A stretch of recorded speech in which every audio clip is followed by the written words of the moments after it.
കോടിക്കണക്കായ മനുഷ്യർക്ക് തൗഹീദില്ല. കല്ലും മുള്ളും മുരടും മൂർഖൻ പാമ്പും കാഞ്ഞിരക്കുട്ടിയും ആരാധിക്കുന്നവരോട്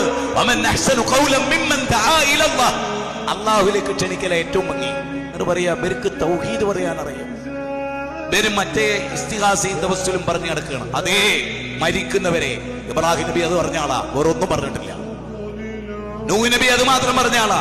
മൂസാ നബി അത് പറഞ്ഞ ആളാ.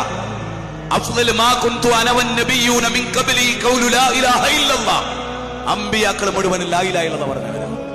അതുകൊണ്ട് ഞങ്ങൾക്കത് മതി. അതിന് നിങ്ങൾ പുച്ഛിച്ചോളി. ആഖിറത്തിൽ ഗനം തൂങ്ങും, ബേജാറാണ്ട.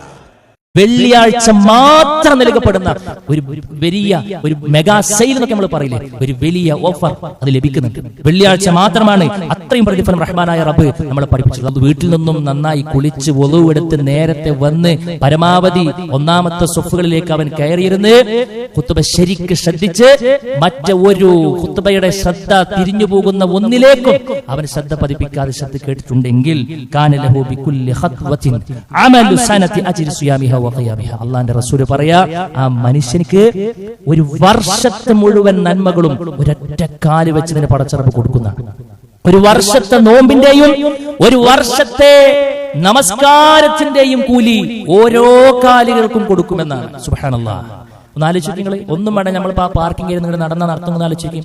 ഒരു 50 സ്റ്റെപ്പിൽ നമ്മൾ എടുത്തിട്ടുണ്ടാവും, ഒരു 10-30 സ്റ്റെപ്പിൽ നടത്തിയിട്ടുണ്ടാവും. കുറച്ച് ദൂരത്താണെന്നുണ്ടെങ്കിൽ ഒരു 30 കൊല്ലം കിട്ടിയില്ലേ? അത് എന്തുകൊണ്ടാ കിട്ടുക? ഈ നടത്തം കൊണ്ടാ കിട്ടുക.